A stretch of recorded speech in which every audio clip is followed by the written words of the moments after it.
The date was April 16th, 2024.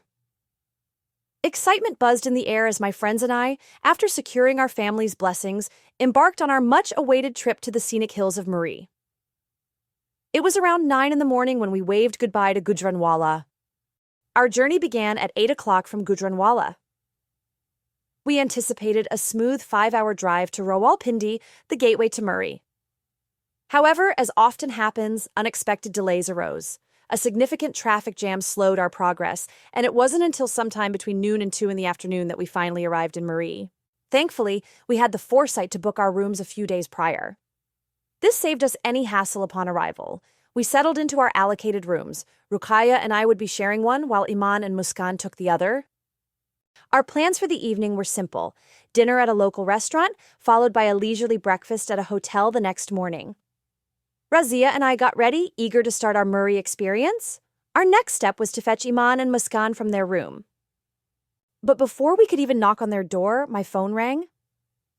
It was Muskan. She informed us that they had just received an unexpected invitation. Their aunt was asking us all over for dinner at her place in Sector 14. A question arose in my mind. How did their aunt even know we were in Murray? Muskan explained that their aunt had spoken to my grandfather earlier that day, and he had mentioned our trip. We were told to be there before 8 o'clock. Having accepted the invitation, we all piled back into the car, our destination now Sector 14. However, we soon realized we were venturing into the unknown. The route was unfamiliar, and to our dismay, even Google Maps seemed to be leading us astray. Adding to our growing unease, we were receiving continuous calls from Muskan's house, but frustratingly, due to a poor network connection, we couldn't answer. As if things weren't complicated enough, the weather took a turn for the worse.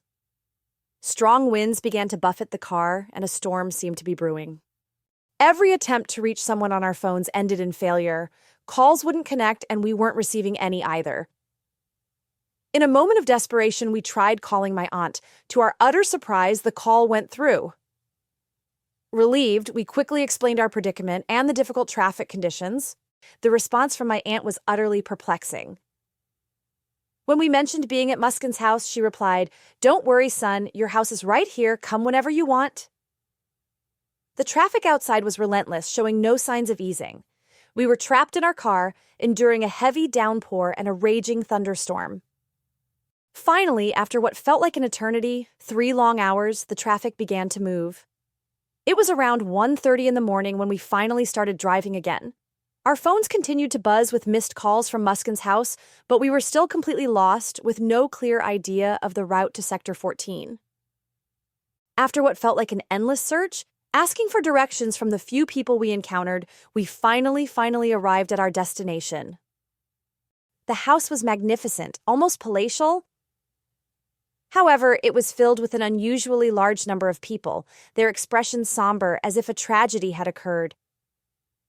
Despite the unsettling atmosphere, the food laid out was incredibly delicious, almost heavenly. Yet, a strange unease crept over me, a worrying thought about the possibility of dying from such rich fare. As the evening progressed, people began to leave quietly. My attention turned to the elusive aunt. When I inquired about her whereabouts, the staff informed me with apologies that she was attending a funeral. This was quite surprising, considering she was the one who had invited us.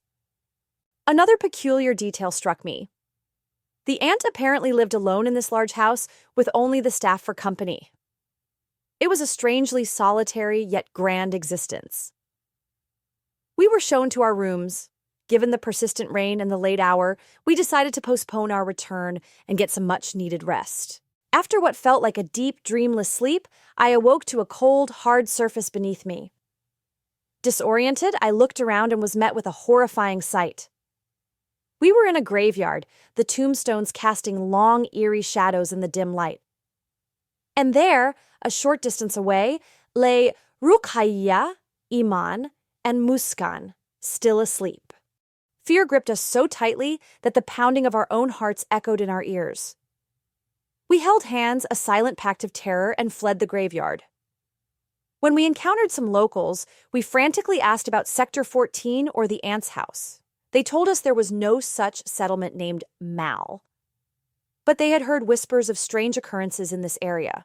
The realization dawned upon us. We had stumbled into something inexplicable, something beyond our understanding.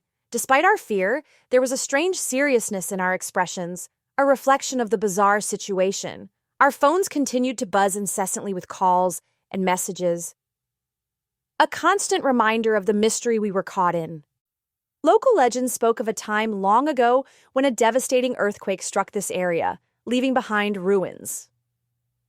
Strangely, it was said that no lives were lost, as the inhabitants had already moved to safety. Over time, the landscape had transformed, the old settlement giving way to what we now found ourselves in. Despite the terrifying discovery, we had no choice but to spend the rest of the night in the eerie silence of the graveyard. The next morning brought more unsettling news. Muskan's family, frantic with worry, had finally managed to contact her. We then learned the heartbreaking news that Muskan's grandfather had passed away and she needed to return home immediately. A chilling realization then struck us. If Muskan's grandfather had indeed passed away, and if there was no such place as Sector 14, who was the woman who had invited us? And could it be that the person who had orchestrated this entire bizarre encounter was also gone?